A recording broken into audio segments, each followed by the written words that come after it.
नेपाल में बारिश और बिहार का हो रहा बुरा हाल। हर साल यही है हाल।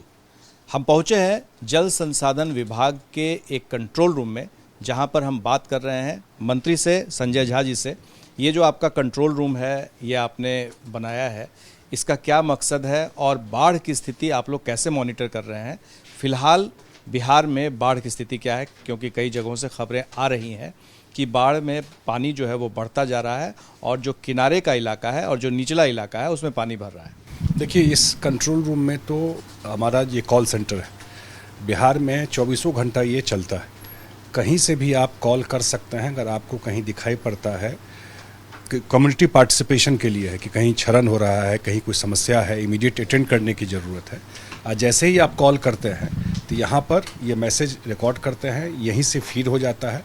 उस जोन के जो हमारे इंजीनियर हैं उनको व्हाट्सएप पे मैसेज चला जाता है या मैसेज में चला जाता है उनको इमीडिएटली, और उनको 24 घंटा में उस पॉइंट को जा करके अटेंड करके यहाँ इन्फॉर्म करना है। ये बड़ा इफेक्टिव सिस्टम लास्ट ईयर से 2 साल से हम लोग कर रहे हैं, तो उसका फ़ायदा हो रहा है। इस साल अभी तक 160 कॉल अभी तक आया है और लार्जली करेक्ट है। तो उससे हम लोग इमीडिएटली, क्योंकि टाइम इंपॉर्टेंट होता है फ्लड के टाइम में, अगर टाइमली आपका इंटरवेंशन हो गया तो आपका वो काम जो है वो ठीक हो जाएगा।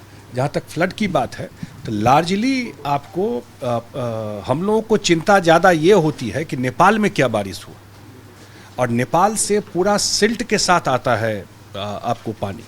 नेपाल के स्टेशन पर जो बारिश होती है, अब तो लार्जर इशू है, वहाँ भी रोड बन गया, पेड़ काट दिया तो पूरा होल्ड करता था पानी को।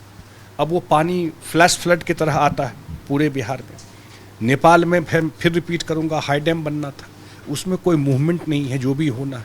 तो लार्जली प्रॉब्लम वहाँ से है। पानी आएगा, मैं एडमिट कर रहा हूँ, लेकिन यहाँ पर हम लोग खास करके अलर्ट हैं। 2 साल 3 साल में इसलिए कह रहा हूँ कि टेक्नोलॉजी को यूज करना शुरू किया है। तो अब 5 दिन पहले ही हम लोगों को आइडिया रहता है, डिपार्टमेंट को। हमारा एक मैथमेटिकल मॉडलिंग है, FMIC है, जहाँ पर वो एनालाइज करते हैं। तो हम लोगों को 90% तो करेक्ट डेटा आता है। हम लोगों को आइडिया होता है कि 5 दिन पहले कि किस जोन में क्या कितना इंटेंसिटी से बारिश होगा बिहार में। और नेपाल का भी डेटा हम लोग प्रोक्योर करते हैं।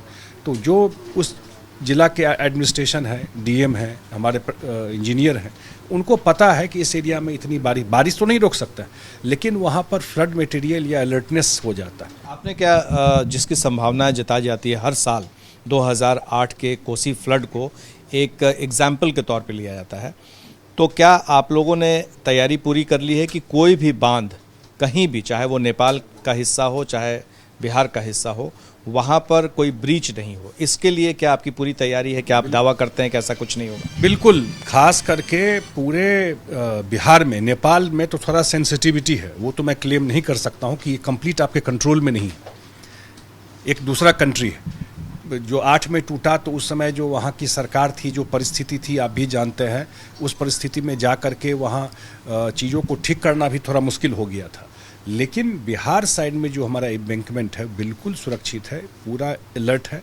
ये तो मैं दावा नहीं कर सकता क्योंकि नेचर पे कोई भरोसा नहीं कि कितने इंटेंसिटी पे क्या बारिश होगा, लेकिन लार्जली हमारे एम्बैंकमेंट पर कई जगह ऐसा भी देखा गया है मंत्री जी कि पानी जो है वो एम्बैंकमेंट नीचे हो जाता है और पानी का जलस्तर जो है ऊंचा हो जाता है, और उसकी वजह से भी पानी स्पिल करता है, पानी दूसरी तरफ आ जाता है और बाढ़ आती है। वो एक इशू है।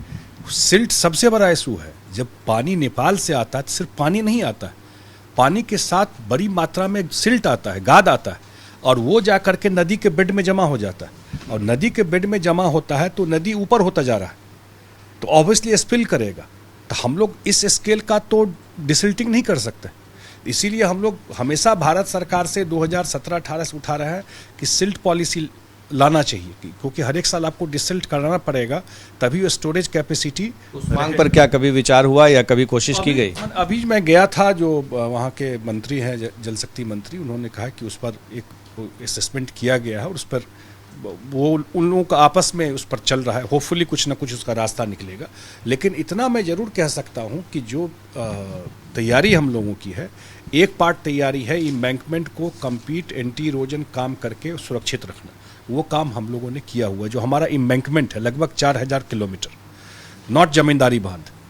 एक सेकंड जो है, जो टेक्नोलॉजी के माध्यम से जहां बारिश ज़्यादा होने वाली है उस एरिया में कंप्लीट अलर्टनेस रखना, जो वहां अगर कोई पानी का उतना इंटेंसिटी होता है तो बांध पे खतरा नहीं हो। ये दो पार्ट हमने रखा हुआ है।